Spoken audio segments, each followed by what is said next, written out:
I don't think I can do total justice introducing everybody here. The way this came about, just to set this up, I just said, why are there two camps in open source funding? And why are they so wildly different? What we're seeing now that was mentioned earlier is trying to use crowdfunding and DRIPS models and whatever to provide sort of this minimum income for open source developers, which is like targeted directly at developers. So why do we have these two different camps? Why are they so wildly different? I think it's a fair statement to say that we're sort of straddling two different worlds where a nonprofit community foundation is a model that's existed for hundreds of years at this point, where we serve a specific community and their philanthropic interests. But we're doing it, as you said, in a totally new way by applying on-chain tech and by starting day one on the internet as an institution. So rather than taking something that's brick and mortar and making it technical, we sort of started on the technical level and are reaching back to make it accessible for folks with stock or fiat that they like to donate, as you mentioned, and make sure that we can make the advantages of on-chain giving accessible to folks that maybe aren't familiar with the space yet.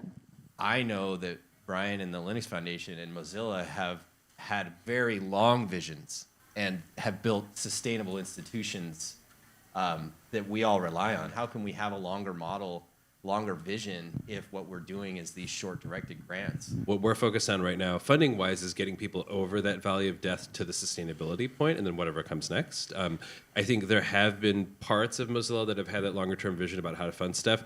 We have a long-term vision for the ecosystem as a whole, but I think we're moving more toward that model kind of in a way as well. Philanthropy always has an agenda, and that's not necessarily a bad thing, but you have to ask, what is the agenda? Is the agenda to make change in the core components of a project? Is the agenda to stimulate the outer sphere of developer activity building on top of something? And I think the programs that are appropriate and effective at each layer are going to be pretty different depending on what your goals are. I think it depends on what you're looking to do, what you're looking to achieve. And also, I think there are the patterns we can borrow both from government funding, large-scale public infrastructure funding, as well as startup funding. So that leans into something more like quadratic funding, right? Do you see that as the most effective model to get that broad-based support, that measure of success?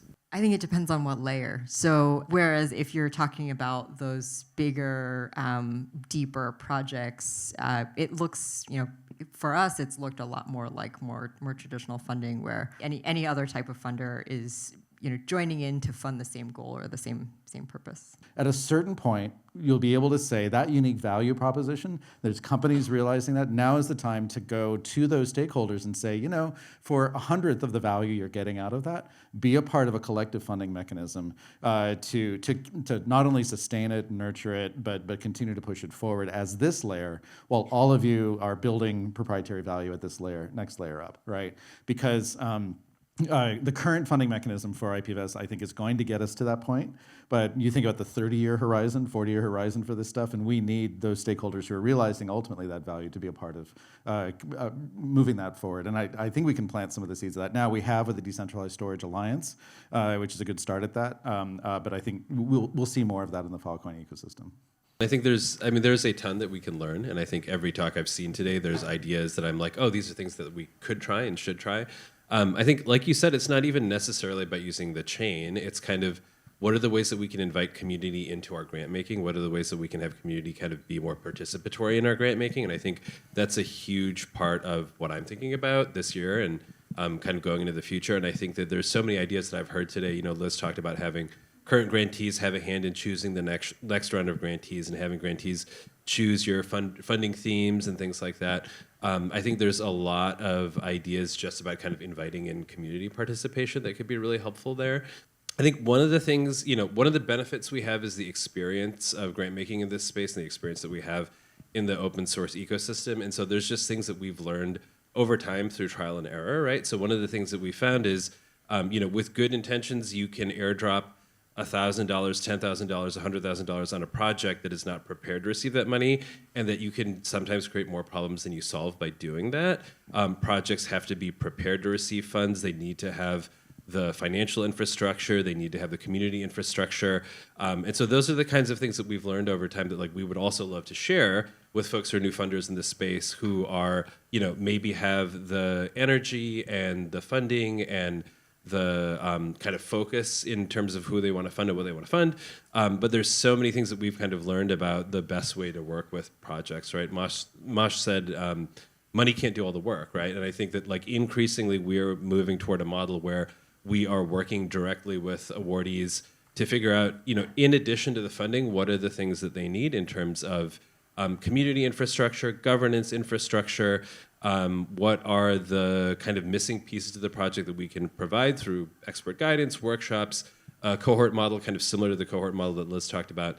And these are all kind of puzzle pieces towards sustainability, right? Money is one part of it, but we're trying to figure out what are those other puzzle pieces as well and how do we provide those to projects. There are some great people, projects, companies out there already building some of this stuff. And I think especially in the past year, we've seen a lot more kind of on and off ramps between traditional